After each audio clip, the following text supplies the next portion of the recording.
All right, we're doing a recap of May 12th, 2026, which would have been Tuesday. Uh, just going to dive right into it here. So the context going into the day was, first off, this is the completed day right here. This is Tuesday. So what we're looking at is Monday overnight session, and here's Monday. Okay, so we're on a bullish uptrend. You can see the higher time frame if you'd like, but again, this is going to be for the uh, May 12th, 2026. So these are the prior days. This move up here was on low volume, very low volume. That's just on another screen I have. I'm not going to bother going to look at that, but just take my word for it. Low volume rallies are not to be trusted. They're less reliable. There's always the chance that you've got some fund or maybe a couple of funds that are trying to prop price up or just move it a little higher to make sure they can make the most on the move. So essentially, what they can do is on low volume days, there's really no reason to press on the gas for that. They have most of the money, and that's what or more money, enough money to move the market.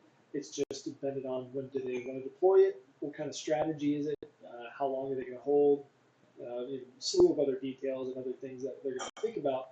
But on a day where we have low volume, that might actually be a good day for a big firm to prop price up because every time there's some low liquidity area that's having trouble breaking through, they can just help move that through.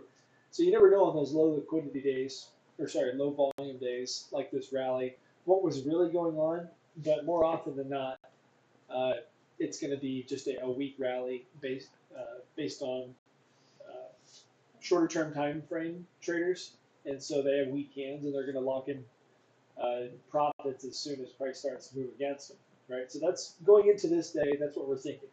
You had the overnight inventory, which was net short.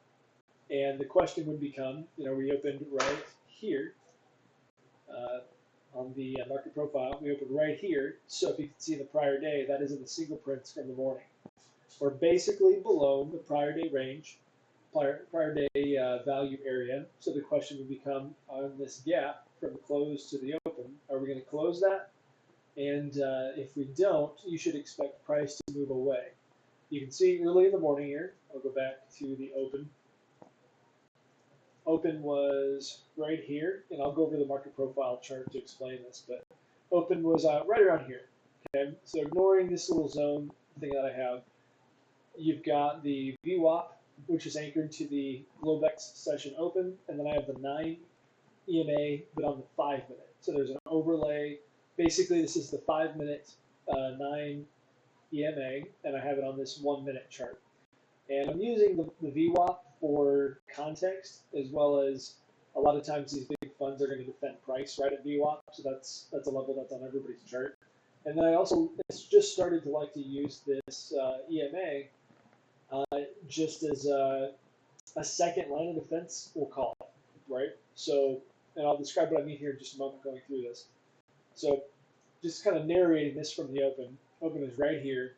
The story is okay, we're opening right below the prior day close or prior day value. This is pretty much I would say the bottom of the range because this is all single prints.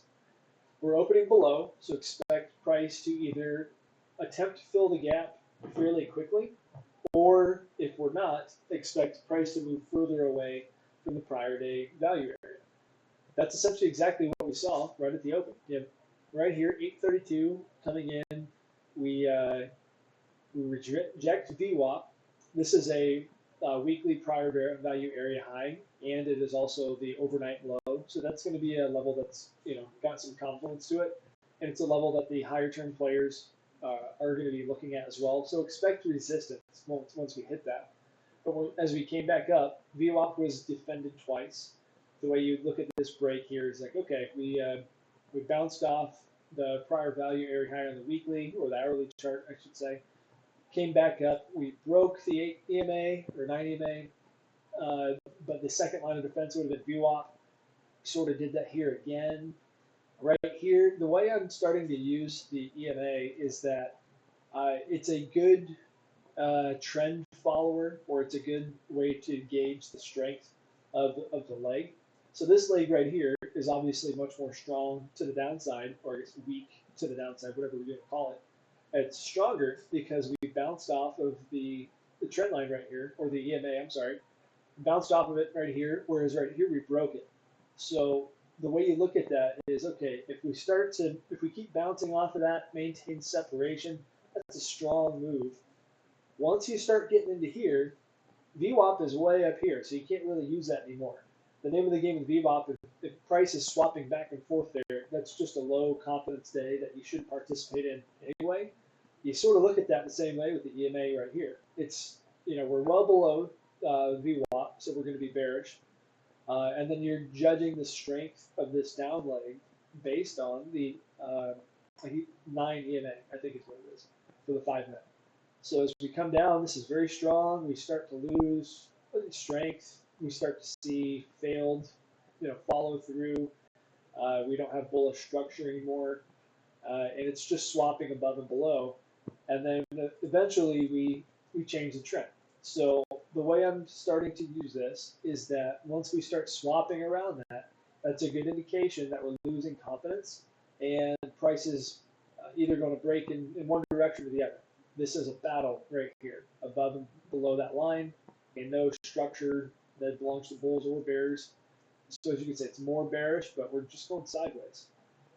So anyway, that's what I really wanted to narrate on this day. I'm going to pull up the market profile here.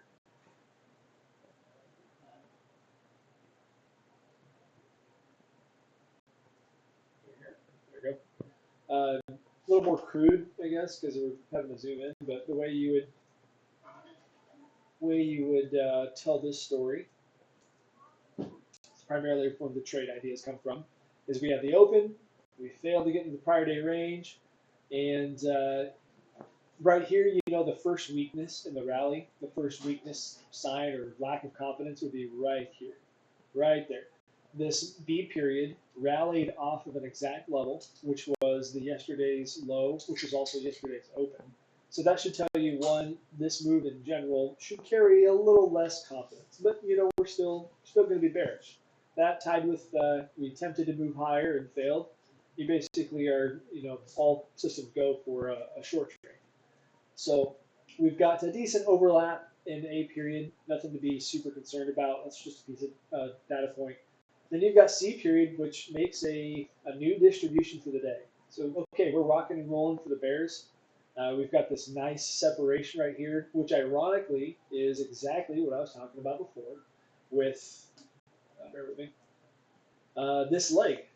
This leg would have been in C period, and you can see in C period we dropped, and that was a healthy move down, which looks just like that, right? So continue that story. Move down. It's very unlikely we're going to create a third distribution. So right now, as we start to see this period overlap with E period and then F period being inside the prior periods there, that should tell you that the move down has less confidence or has a lower probability of follow through at this point. Not to mention the fact that we got very close to this merger point of control and we backed off. Right? We do have this poor low right here, but that's sort of going to be irrelevant. After we break G period high and F and E and D. But the way this reads is, all this activity right here is on. If we take a look at it from the 1 minute chart and the 5 minute 8 EMA, that's what that looks like. This is just a lot of chop for a fair amount of time. So we've got 10:14 to 12:13. It's about 2 hours of chop, which looks like this, doesn't it? 2 inside periods. When G period broke this level right here and failed to follow through, I would say lock in your profits around 73.71, and maybe even potentially consider taking a long, maybe somewhere up here. But so 73.71, lock in profits, and then let's 73A take along. Let's see what that looks like. 73.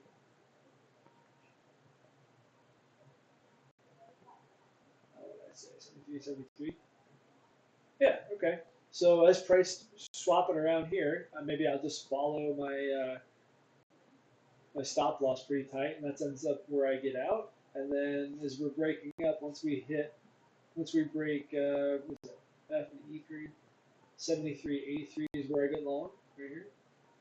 Yeah, I mean and have your stop loss pretty much right at your entry at that point, because if you keep chopping around, I mean, that would be a great trade. Then you can start making some trend lines on the 1 minute as we move up.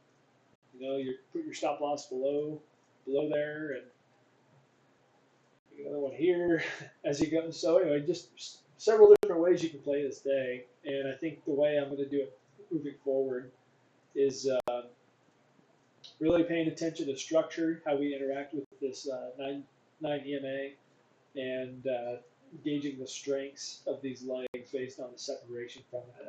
That's a good thing to add for me. So anyway, thanks for listening.